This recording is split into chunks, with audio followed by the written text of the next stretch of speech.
اعوذ باللہ من الشیطان الرجیم بسم اللہ الرحمن الرحیم۔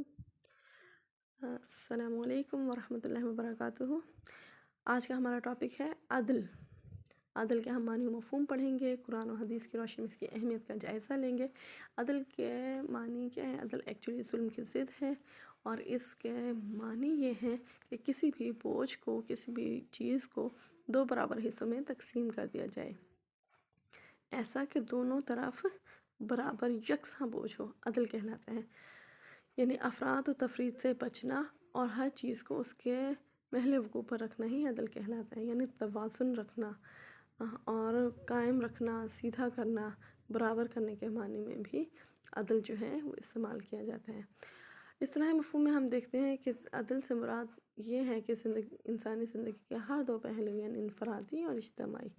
حیات میں توازن اور تناسب قائم ہو، اور ہر ایک کا حق اسے بے لاگ طریقے سے دے دیا جائے، کسی کی حق تلفی نہ ہو۔ گویا عدل کا تقاضا یہ ہے کہ ہر شخص کو اس کے اخلاقی، معاشی، معاشرتی، سیاسی اور تمدنی حقوق جو ہیں وہ پوری ایمانداری سے ادا کیے جائیں، اس طرح سے کہ کسی کے ساتھ کوئی ناانصافی یا ظلم نہ ہو۔ عدل کے ہی ہم معنی ایک اور لفظ بھی ہم معاشرے میں استعمال کرتے ہیں، جس کو انصاف کہا جاتا ہے۔ انصاف کیا ہے؟ انصاف بھی یہی ہے کہ نصف کس کو کہتے ہیں؟ نصف سے نکلا ہے انصاف، کہ نصف کہا جاتا ہے کسی بھی چیز کو دو برابر حصوں میں تقسیم کر دینا۔ نصف آدھے کو کہا جاتا ہے نا، آدھا مین 50%، کہ ایک روٹی ہے اس کے آپ نے دو حصے کر دیے، تو دو حصے بھی ایسے نہیں ہو کہ ایک بڑا اور ایک چھوٹا، بلکہ نصف یعنی آدھا آدھا کر دینا، اسی کو انصاف کہا جاتا ہے، اسی کو عدل کہا جاتا ہے۔ یعنی ہر شخص کو اس کے حقوق اور اس کی ذمہ داریاں دونوں پورے طریقے سے سمجھا دی جائیں۔ اس کی اہمیت ہم دیکھتے ہیں کہ قرآن مجید میں کیا ہے۔ قرآن حکیم کے روح سے عدل جو ہے وہ انسانی معاشرے کی جان ہے۔ جہاں عدل نہیں ہوگا وہاں لازمی طور پر ظلم ہوگا، اور ظلم جو ہے وہ فرد اور معاشرے دونوں کے لیے تباہی اور بربادی کا باعث بن جاتا ہے۔ انسان کی دنیا اور آخرت کی ناکامی اور رسوائیوں سے بچنے کے لیے قرآن حکیم میں مختلف مقامات پر عدل پر روشنی ڈالی گئی ہے، اور وہ یہ ہے کہ اللہ رب العالمین نے فرمایا کہ کسی قوم کی دشمنی میں اس قدر مشتعل نہ ہو جاؤ کہ عدل نہ کر پاؤ، عدل کرو، یہ تقویٰ کے زیادہ قریب ہے۔ تقویٰ کیا ہے؟ پرہیزگاری، خدا خوفی، یعنی اس بات کو یقین ہونا کہ میں اگر کہیں پر بھی ناانصافی کروں گا تو اللہ رب العالمین مجھے پکڑ لے گا اور مجھ سے حساب لے گا اس کا۔ تو اگر انسان کو یہ جواب دہی کا خوف ہو اور اللہ رب العالمین کے باز پرس کرنے کا خوف ہو، تو یقین کریں کہ وہ کبھی بھی جو ہے وہ زیادتی نہیں کرے گا، ہمیشہ عدل کرے گا۔ اس کے علاوہ ہم دیکھتے ہیں کہ اللہ رب العالمین نے فرمایا ان اللہ یحب المقسطین، کہ بے شک اللہ رب العالمین جو ہے وہ عدل کرنے والوں کو پسند کرتا ہے۔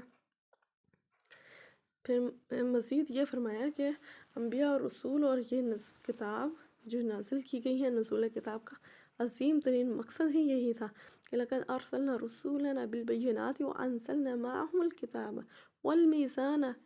لِيَقُومَ النَّاسُ بِالْقِسْطِ، اور ہم نے اپنے رسولوں کو صاف صاف نشانی اور ہدایت کے ساتھ بھیجا، اور ان کے ساتھ کتاب اور میزان نازل کی تاکہ لوگ عدل پر قائم ہوں۔ کتاب اور میزان مین حکم، عدل جو ہے وہ نازل کیا تاکہ لوگ برابری کی بنیاد پر کام کر سکیں۔ ان آیات کی روشنی میں ہم دیکھتے ہیں کہ قرآن حکیم کا نقطہ نظر واضح طور پر کلیئر ہے کہ قیام عدل کے لیے ہی سلسلہ نبوت اور رسالت اور نزول کتاب کو شروع کیا گیا، اور قرب و محبت الہی کے لیے بھی عدل کا ہونا لازمی ہے۔ قرآن حکیم نے ایسے تمام منفی جذبات اور احساسات کو ممنوع قرار دے دیا ہے جو عدل کی راہ میں رکاوٹ کھڑی کرتے ہوں۔ اللہ رب العالمین نے مزید فرمایا ان اللہ یامر بالعدل والاحسان، بے شک اللہ تعالیٰ عدل اور احسان کا حکم دیتا ہے، اور امت مسلمہ کی تعریف کرتے ہوئے فرمایا جعلناکم امۃ وسطا، اور ہم نے تمہیں اعتدال پسند امت بنایا ہے، ایک درمیانی امت بنایا ہے جس کا ہر حکم جو ہے وہ درمیانہ مین بیچگاہ متوازن ہے، اعتدال پسندی پر ہے، میانہ روی پر ہے، افراط اور تفریط کا شکار نہیں ہے۔ وَإِذَا حَكَمْتُمْ بَيْنَ النَّاسِ أَن تَحْكُمُوا بِالْعَدْلِ، اور جب لوگوں کے درمیان فیصلہ کرنے لگو تو عدل سے کرو۔ اگر آپ کو قاضی یا منصف بنایا جائے تو پھر انصاف کے مطابق فیصلہ کیا جائے۔ اس کی اہمیت ہم دیکھتے ہیں کہ احادیث میں کیا ملتی ہے۔ تو احادیث میں ہے کہ نبی کریم صلی اللہ علیہ وسلم کی بعثت کا مقصد بھی عدل ہی تھا، جیسا کہ ہم نے پہلے پڑھا کہ اللہ رب العالمین نے فرمایا کہ اے نبی ہم نے یہ کتاب حق کے ساتھ آپ پر نازل کی تاکہ جو راہ راست اللہ نے تمہیں دکھائی ہے اس کے مطابق لوگوں کے درمیان فیصلہ کر دو۔ ظاہر ہے کہ یہ راہ راست عدل کے سوا اور کیا ہو سکتی ہے؟ دوسرے لفظ میں عدل صراط مستقیم ہے۔ نبی کریم صلی اللہ علیہ وسلم نے عدل کے بارے میں فرمایا نیک اور عادل بادشاہ قیامت کے روز عرش الہی کے سائے میں ہوگا۔ قیامت کے دن وہ لوگ نور کے میناروں پر ہوں گے جو اپنے گھر اور معاملات حکومت میں عدل کرنے والے ہوں۔ عدل کرنے والوں کے لیے 2 اجر ہیں، ایک ادائیگی فرض کا اور دوسرا عدل کا۔ مزید فرمایا زمین پر ایک حد کا اجرا 40 روز کی عبادت سے بھی بہتر ہے۔ اور ایک اور حدیث میں فرمایا کہ 3 آدمی ایسے ہیں جن کی دعا رد نہیں ہوتی، ان میں سے ایک مظلوم، دوسرا امام عادل یعنی ایسا حاکم وقت جو عدل و انصاف سے کام لیتا ہے، اور تیسرا روزہ دار کی بوقت افطار کی جانے والی دعا کو اللہ رب العالمین جو ہے وہ شرف قبولیت بخشتا ہے۔ امام عادل قیامت کے روز اللہ کے نزدیک زیادہ محبوب اور میرے زیادہ قریب ہوگا، اور بے انصاف اور بے رحم حاکم اللہ کا مغضوب اور مجھ سے دور ہوگا۔ ان ارشادات کی روشنی میں معاشرے کے لیے عدل انصاف کی اہمیت اور ضرورت کھل کر سامنے آ جاتی ہے کہ کوئی معاشرہ بھی عدل کے بغیر زندہ نہیں رہ سکتا، یا یوں کہا جائے کہ پورے معاشرے کی جان اور ہر فرد کی بنیادی ضروریات یہ ہے کہ اس کو عدل جو ہے وہ مہیا کیا جائے۔ عدل اور اسوہ حسنہ میں ہم دیکھتے ہیں کہ نبی کریم صلی اللہ علیہ وسلم کہ جو اسوہ حسنہ ہے وہ بہترین ہمارے لیے اگزامپل جو ہے وہ رکھتے ہیں۔ اس میں ہے کہ ایک صحابی مسجد میں سو رہے تھے کہ ایک شخص نے ان کی چادر چرا لی، ان کی آنکھ کھلی اور انہوں نے چور کو پکڑا اور حضور صلی اللہ علیہ وسلم کے سامنے مقدمہ پیش ہوا۔ آپ نے ملزم کو طلب فرمایا، اس نے اعتراف جرم کیا، آپ نے اس کا ہاتھ کاٹنے کا حکم دیا۔ اس صحابی نے کہا اللہ کے رسول میں نے اسے معاف کیا۔ آپ نے فرمایا پہلے کیوں نہ کیا تھا، اب تو اس کو سزا مل کر رہے گی، یعنی جب سامنے آ جائے گا تو پھر اس کو اس کے جرم کی سزا لازمی ملے گی۔ بنی مخزوم کی فاطمہ نامی عورت چوری کے جب الزام میں پکڑی گئی تو آپ نے اس کا بھی ہاتھ کاٹنے کا حکم دیا۔ آپ صلی اللہ علیہ وسلم کے نہایت ہی عزیز اور پیارے صحابی حضرت اسامہ بن زید نے ملزمہ کی سفارش کی تو آپ سخت ناراض ہوئے اور فرمایا کہ اگر میری بیٹی فاطمہ بھی چوری کرتی تو میں اس کا بھی ہاتھ کٹوا دیتا۔ اگر کسی شخص کی جان اور مال عزت کو میری وجہ سے صدمہ پہنچا ہو تو وہ مجھ سے بدلہ لے سکتا ہے۔ یعنی آپ صلی اللہ علیہ وسلم خود کو تمام تر اخلاقی رفت کے باوجود قانون کی عدالت میں پیش کر رہے تھے۔ اس طرح خلفائے راشدین کے دور میں بھی عدل و انصاف کے وہ سنہری اور بے مثال نظائر سامنے آتے ہیں جس کی تاریخ عالم میں کوئی مثال بھی پیش کرنے سے عاجز ہے۔ عدل جو ہے وہ تمام کائنات کی جان ہے۔ خود اللہ رب العالمین نے اپنی کائنات کے بارے میں فرمایا کہ اس نے پیدا کیا آسمانوں کو اور زمین کو حق کے ساتھ، وہ لپیٹتا ہے رات کو دن پر اور لپیٹتا ہے دن کو رات پر، اور اس نے کام میں لگا دیا سورج اور چاند کو، ہر ایک چل رہا ہے ایک مقررہ وقت پر۔ گویا عدل جو ہے وہ روح کائنات ہے کہ اس کائنات میں ہر طرف عدل اور توازن ہمیں نظر آتا ہے۔ شمس و قمر، نجوم و کواکب، سیارے، کہکشاں، اجرام فلکی ذرہ برابر بھی اپنے مدار سے ہٹیں تو کرۂ ارض تباہ ہو جائے۔ موسموں کا مقررہ وقت پر آنا جانا، فصلوں اور پھلوں کا مقررہ وقت پر پکنا، چاند اور سورج کا طلوع اور غروب ہونا، بارش اور ہواؤں کا مقررہ وقت پر چلنا، ہر جاندار کی مقررہ انداز سے پیدائش اور پرورش کا ہونا، یہ سب نظام کائنات کے عدل کا اظہار ہے۔ اگر ہم دیکھیں تو انسانی جسم کے اندر بھی بہت سی عدل کی مثالیں موجود ہیں، جس میں ہم دیکھتے ہیں کہ قریبی مثال انسانی جسم کی ہمارے جسم کا تمام اندرونی اور بیرونی نظام جو ہے وہ عدل پر مبنی ہے۔ اگر اعضائے بدن اپنے دائرہ عمل میں اعتدال اور توازن کے ساتھ اپنے فرائض انجام نہ دیں تو انسان کیسی کیسی تکالیف میں مبتلا ہو جاتا ہے۔ بالکل اسی طرح جب معاشرے میں عدل و انصاف نہ ہوگا تو پورا معاشرہ بھی ظلم سے بھر جائے گا اور مصائب و آلام اور دکھ ہی دکھ نظر آئیں گے۔ عدل جس کی اہمیت کو ہم نے اتنا سمجھا اور پڑھا، یہ ہمیں کہاں کہاں جو ہے وہ کرنا چاہیے، ہماری زندگی کے کن پہلوؤں میں عدل جو ہے وہ نمایاں طور پر نظر آنا چاہیے۔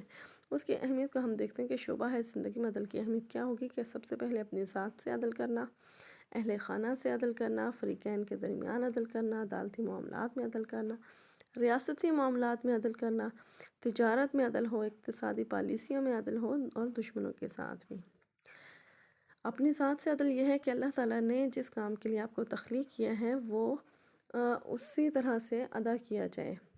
جس طرح ہم آنکھوں کا کام ہے دیکھنا اور آنکھیں ہی دیکھ سکتی ہیں، ہم کانوں کو یہ کام چاہیں بھی تو نہیں سونپ سکتے۔ عدل یہی ہے کہ کان سنیں اور یعنی جو کام جس پرپس کے لیے ان کو بنایا گیا ہے وہ اپنا کام مکمل طور پر انجام دیں۔ اسی طرح آنکھوں کو دیکھنے کے لیے بنایا ہے، وہ اپنا پراپر انداز میں دیکھیں۔ جب وہ مکمل طور پر کام نہیں کر رہی ہوتی تو ہم دیکھتے ہیں کہ بہت سے لوگ نابینا ہو جاتے ہیں، یا اگر سماج جو ہے وہ صحیح طور پر کام نہ کرے تو لوگ جو ہیں وہ بہرے ہونا شروع ہو جاتے ہیں۔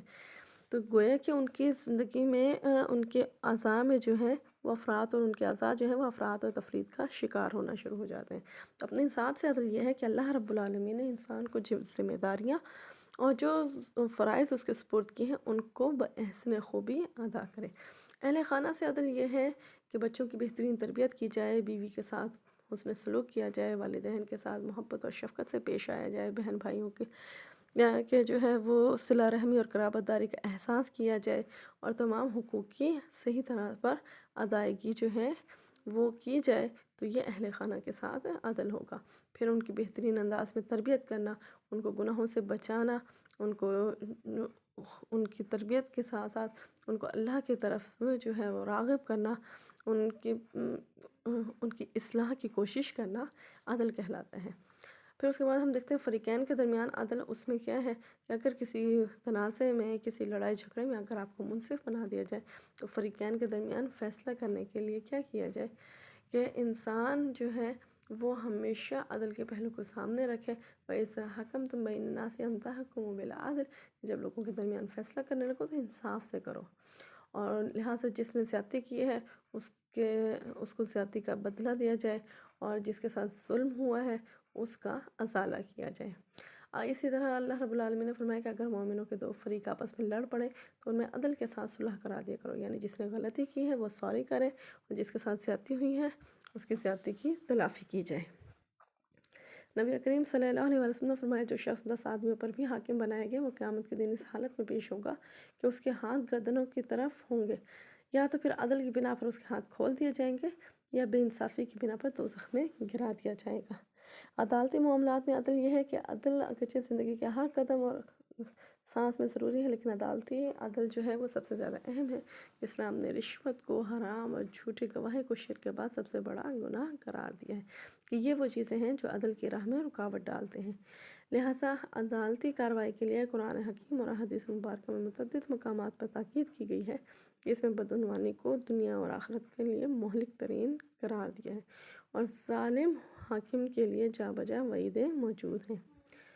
ذات سے عدل یہ ہے کہ اپنے آپ کو جو ہے وہ بچایا جائے، یہ ہم نے پہلے بھی ڈسکس کیا۔ اپنے آپ کو جو ہے آگ سے بچاؤ، یا ایھا الذین آمنوا قوا انفسکم، اے لوگوں جو ایمان لائے ہو اپنے آپ کو بچاؤ، اہلیکم نارا، اپنے اہل و عیال کو بھی بچاؤ۔ اپنی ذات سے عدل یہی ہے کہ انسان اپنے مقصد تخلیق کو پہچانتے ہوئے زندگی بسر کرے اور آخرت کی ناکامیوں سے بچنے کی کوشش کرے، عبادت الہی، اطاعت نبی اور خدمت خلق کو اپنا شعار بنا لے۔ اور اہل خانہ سے عدل یہ ہے کہ ان کی بہتری کے لیے جو بھی ہو سکے وہ کیا جائے۔ اس میں بچوں کی بہترین تربیت ہو سکتی ہے، بیوی اگر ایک سے زیادہ ہے ان کے درمیان عدل اور مساوات کے مطابق کام کیا جائے، بیوی اور بچوں کے حقوق جو ہیں وہ پوری ذمہ داریوں کے ساتھ ادا کیے جائیں، رشتہ داریوں کا خیال کیا جائے، والدین کے ساتھ حسن سلوک کیا جائے، یعنی جو بات بھی کرو وہ عدل کی ہی کرو، خواہ وہ اپنے ہی رشتہ داروں کے خلاف ہی کیوں نہ ہو۔ کیونکہ دوسری جگہ پر اللہ رب العالمین نے فرمایا اے ایمان والو انصاف کی حمایت میں کھڑے رہو، یعنی انصاف کی گواہی دینے والے بن جاؤ، اللہ کے گواہ بنو، خواہ اس میں تمہارا نقصان ہو یا تمہارے ماں باپ کا یا تمہارے رشتہ داروں کا، یعنی چاہے اپنے ذات کا ہو یا اپنے والدین کا یا رشتہ داروں کا، کسی بھی حوالے سے اگر کوئی نقصان بھی ہوتا ہے تو آپ نے اللہ کے لیے سچی گواہی دینی ہے۔ دینی معاملات میں عدل یہ ہے کہ معاشرے کا جو امن اور سکون ہے وہ اسی پر ہے کہ دنیاوی معاملات میں بھی اور دینی معاملات میں بھی انسان عدل کرے۔ عدل جو ہے وہ معاشرے میں امن اور سکون اور ترقی کے لیے بہت ضروری ہے۔ دنیا کے تمام مفکرین نے اسے ایک بنیادی ضرورت قرار دیا ہے۔ اسلام جس کا مقصد ہی دنیا اور آخرت کی فلاح و بہبود ہے، اس نے بھی تمام مذاہب اور مفکرین سے بڑھ کر ایک عدل کا اجتماعی تصور پیش کیا ہے، اور پھر یہ تصور محض نظری یا علمی فلسفوں میں الجھ کے نہیں رہ گیا، بلکہ دنیا میں کم و بیش 1000 سال تک عملی طور پر قائم رہا ہے۔ جہاں جہاں بھی عدل و انصاف کے حوالے سے ہم دیکھتے ہیں کہ مسلمانوں کی حکومتیں قائم رہی ہیں ہزار برس تک، تو وہاں پر عدل جو ہے وہ ہمیں نظر آتا ہے، کیونکہ نبی کریم صلی اللہ علیہ وآلہ وسلم کو حکم دیا جا رہا ہے وَأُمِرْتُ لِأَعْدِلَ بَيْنَكُمْ، کہ مجھے حکم ملا ہے کہ میں تمہارے درمیان عدل کروں۔ اسی طرح نبی کریم صلی اللہ علیہ وآلہ وسلم نے فرمایا کہ عادل حکمران جو ہے وہ قیامت کے روز اللہ کے دائیں جانب نور کے میناروں پر ہوں گے۔ عادل حکمرانوں پر قیامت کے دن عرش الہی کا سایہ ہوگا۔ اس کے علاوہ ہم دیکھتے ہیں اسلام نے اپنے اجتماعی، سیاسی، معاشرتی غرض ہر نظام میں عدل کی روح کو پوری طرح برقرار رکھا ہے، اور ایک ناقابل عمل اصلاحی پروگرام پیش کیا ہے جو قانون، فقہ اور دیگر اسلامی کتب میں موجود ہے۔ تجارت میں عدل یہ ہے وَأَقِیمُوا الْوَزْنَ بِالْقِسْطِ وَلَا تُخْسِرُوا الْمِیزَانَ، کہ تم پیمانے سیدھا رکھا کرو اور ناپ تول میں کمی بیشی مت کرو۔ اسی طرح مزید فرمایا کہ ہلاکت ہے ان لوگوں کے لیے جو کم تولتے ہیں، لوگوں سے لیتے ہوئے پورا لیں اور دیتے وقت کم دیں۔ یعنی تجارتی لوٹ کھسور اور بدعنوانی قوم پر غضب الہی کو بھڑکاتی ہے۔ حضرت شعیب علیہ السلام کی قوم جو زلزلے سے تباہ ہوئی، وہ اسی فعل بد کے مرتکب تھی کہ وہ تجارت میں عدل کا دامن ہاتھ سے چھوڑ دیتی تھی، عدل نہیں کرتی تھی، لہٰذا تجارت میں بھی عدل کا دامن ہاتھ سے نہیں چھوڑنا چاہیے۔ اقتصادی پالیسی جو ہے وہ بھی اسی سے ہے کہ اقتصادی پالیسی میں تمام چیزیں آتی ہیں کہ آپ کے جو اسلامی اصول ہیں تجارت کے، وہ سب کے سب انسان کو مد نظر رکھنے چاہیے، کہ معمولی سے معمولی عقل کا انسان بھی یہ سمجھ سکتا ہے کہ اسلام نے اقتصادی معاملات میں عدل کی تعلیم دی ہے، اور وہ یہ ہے کہ ہر فرد کو اس کی صلاحیتوں کے مطابق معقول معاوضہ ملنا چاہیے، ہر فرد کو قومی دولت سے استفادہ کرنے کا حق حاصل ہونا چاہیے۔ اس کے ساتھ ساتھ اسلام جو اقتصادی معاملات میں عدل قائم کرنے کے ساتھ ساتھ حصول دولت کے ناجائز ذرائع حرام قرار دیتے ہیں، جن میں ہم دیکھتے ہیں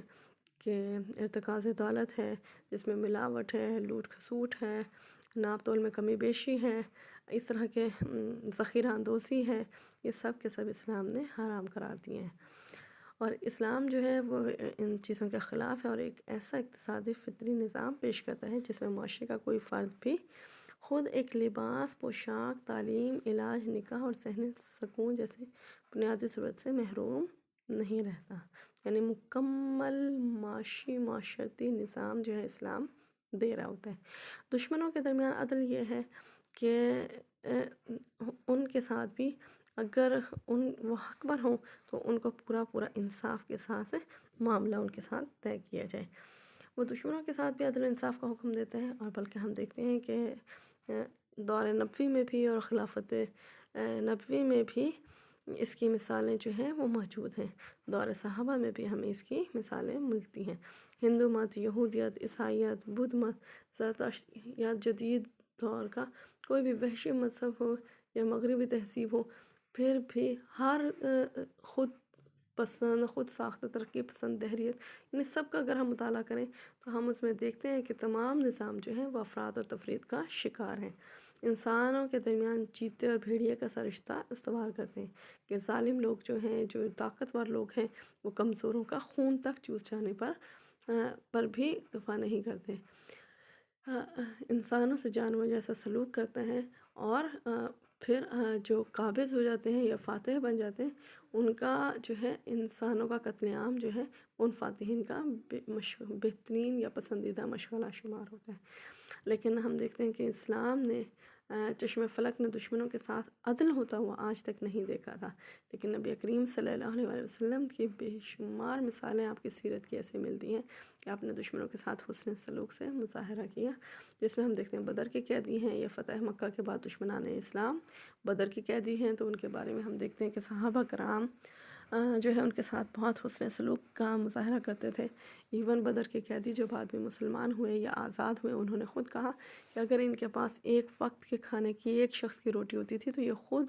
اور ان کے بیوی بچے بھوکے ہوتے تھے، اور یہ وہ کھانا ہمیں کھلا دیتے تھے۔ یہ بہت بہترین سلوک تھا جو کہ قیدیوں کے ساتھ